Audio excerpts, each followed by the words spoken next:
I bring you guys some entertainment, and we're gonna try to produce videos as long as we can, even on lockdown. We have everyone working at home. We have our editors killing it at home. We have the host on this channel killing it at home. That's why we've seen like Eamon at home and a weird set. We got Che, we got Lindsay. There's no green screen behind us, and for me, there's not even a friggin' video. But you know what? I'm still here for you guys. I'm trying to make videos. Let me know in the comment section below what videos you guys want us to see making next, and we'll take a lot of your guys' recommendation. So let's just get right into this one. This is the top 10 times The Simpsons predicted disaster part 2. If you guys missed part 1, make sure you guys click right over to the side. We'll link it to part 1. Alright, starting off this list, number 10, we have people will sell rodents as dogs. In the episode titled Papa's Got a Brand New Badge from 2002, one of the characters decided to glue cotton balls on ferrets and sell them as toy poodles. Well, it turns out they may have inspired a real-life criminal. Is this real life right now? Well, in 2013, a man in Argentina took his toy poodle to the vet after paying $150, only to find out that they were actually ferrets pumped with steroids to look like dogs. I mean, what the absolutely heck happened there?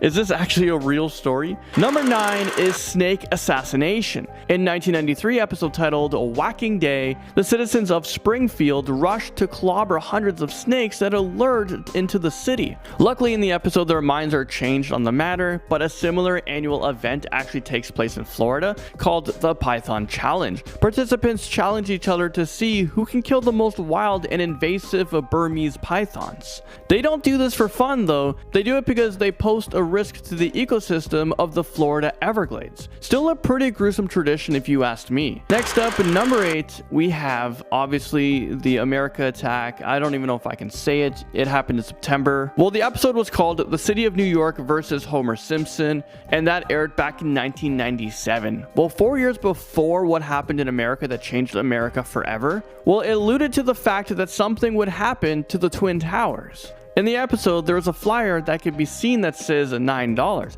and behind the 9 is a picture of the Twin Towers, making it look like it says September of 2011. While I personally think that this is a little bit of a stretch, it is at the same time a pretty big coincidence. One of the executive producers of the show even admitted back in 2010 that it is a pretty airy comparison, but he never denied that he actually predicted it. Taking the number 7 spot is Disney buys 20th Century Fox. Bold prediction, but listen to this. In another episode, When You Wish Upon a Star from 1998, one scene depicts a large sign that reads 20th Century Fox, a division of Walt Disney Co. Nearly 20 years later, Disney actually did acquire 20th Century Fox. Apparently, the writers just thought that this was inevitable because mergers happen all the time, and also Disney really likes buying everything that is good.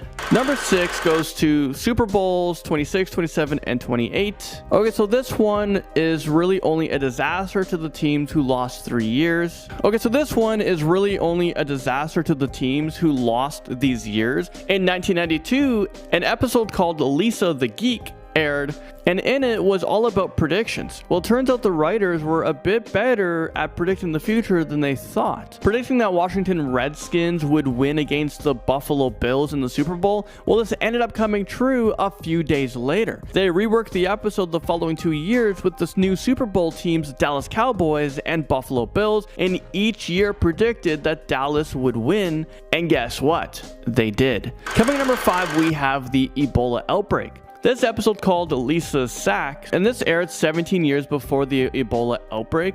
Bart is sick and he reads a book titled Curious George and the Ebola Virus. So some people are a bit skeptic about this one because technically Ebola did exist at the time of this episode when it aired, but it wasn't particularly widespread throughout the world.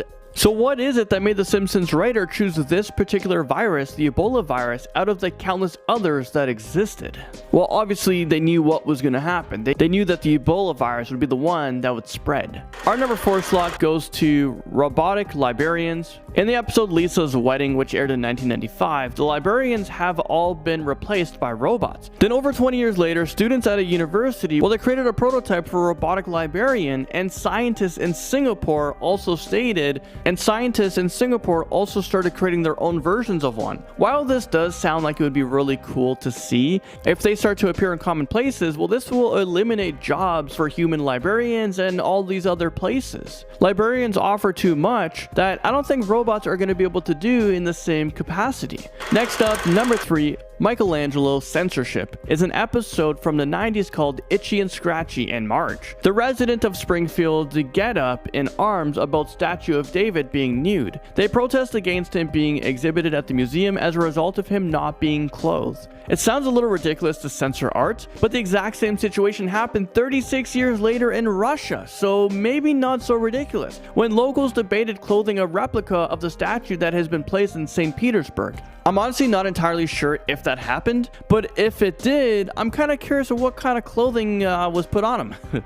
Number 2 goes to all-you-can-eat restaurant being sued for false advertising. So this one was a disaster for the restaurant, but a huge win for everybody else. In an episode from 1992 called A New Kid on the Block, Homer got kicked out of all-you-can-eat restaurant for eating almost all the food at the buffet. I mean, I don't know about you guys. I wouldn't kick him out. I would applaud. I'd be like, yo, that was pretty impressive, my friend.